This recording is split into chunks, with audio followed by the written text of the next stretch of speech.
I died. Well, I thought I might have died. About a year ago, I collapsed, and for no reason. Well, I would later find out that it was an arrhythmia.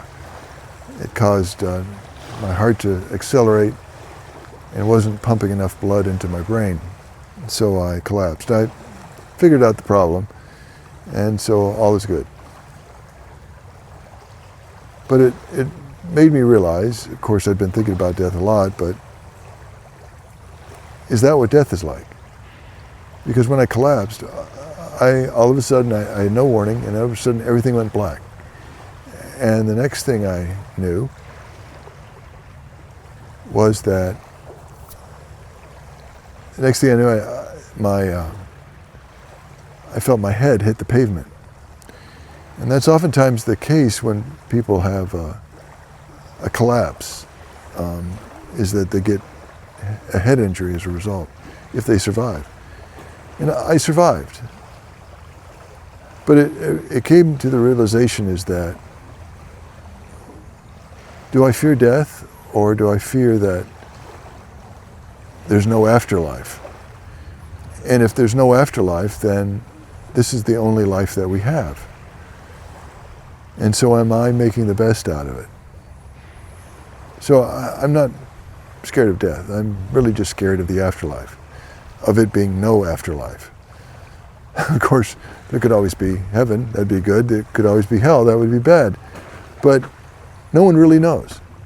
You know, there's people that have near-death experiences, but that kind of reminds me like a near miss. You know, I mean, when a plane almost crashes, so a near-death experience is you almost die. So that's not death. So people really don't know what death is like afterwards, because the mere fact that you came back means that you were not dead. So how do you deal with that? That's been my struggle. I've wanted to live a full life, and I went to university and obtained multiple degrees, but I was never really satisfied. It kind of reminds me of the U2 song, I still haven't found what I'm looking for. So I kept on hoping that I would find that thing. I mean, I loved being in school, and then I later became a professor as a way to get, stay in school for the rest of my life and get paid for it. But I'm concerned that over the years, that all of the degrees that I got were merely artificial hurdles, avoidance of figuring out what I really wanted to do. And so then the question becomes, well, now that I'm retired, is YouTube the just next artificial hurdle? Making videos like this instead of doing what I actually want to do. But throughout my life, I've never really known what I wanted to do. I've done a lot of things. I've had a lot of interests. I get bored easy. I love being in school. It stimulates my mind. But I've been disillusioned. So, what does this all mean? I mean, things would be a lot greater, a lot better in this world, in this life, if we knew for sure that there was an afterlife. But we don't. So that means maybe this is it. And it adds the pressure about making the best out of it. But what do you do to make the best out of it? You can't be on vacation 24/7. Of course, one thing that helps, I think, is to be able to find purpose. But, how do you find purpose?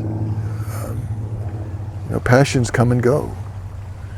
And there's a variety of definitions of purpose. It's that what you were set on this planet for.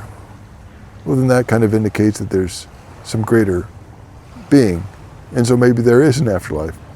But it's kind of like circular reasoning. So now that I'm retired, I got to be careful that I'm not making this just another job, delaying my life. So I think what the solution is to do what I love to do and film it at the same time. Now, of course, there's some things that I love to do that we obviously cannot film. But nothing comes to mind, by the way. But I think that might be the solution. And part of it is also accepting yourself, that you're probably never going to be happy. But I still have a life of good times and joy, and as well as bad times. And so I do know that I'm glad I no longer have to go to work. I do not miss the clowns, and I do not miss the circus. So in a way, that's a good thing. So now that I have all this time on my hands, what I'm going to do with it. I don't want to look 10 years down the line and realize that something I should have done. But I'm trying to live in the present. And I want to be able to be like I was decades ago, in that have a job in which, or have a life in which I can hardly wait to get out of bed in the morning. Jump out of bed. But at this age, I still want to be able to jump out of bed, just not get injured in the process. So maybe that's the solution, is that as much as I enjoy YouTube, my life needs to be YouTube plus something else, plus something that I actually love doing. Maybe that's the solution. At least that's what I'm going with at the moment. What do you think? Thanks for watching.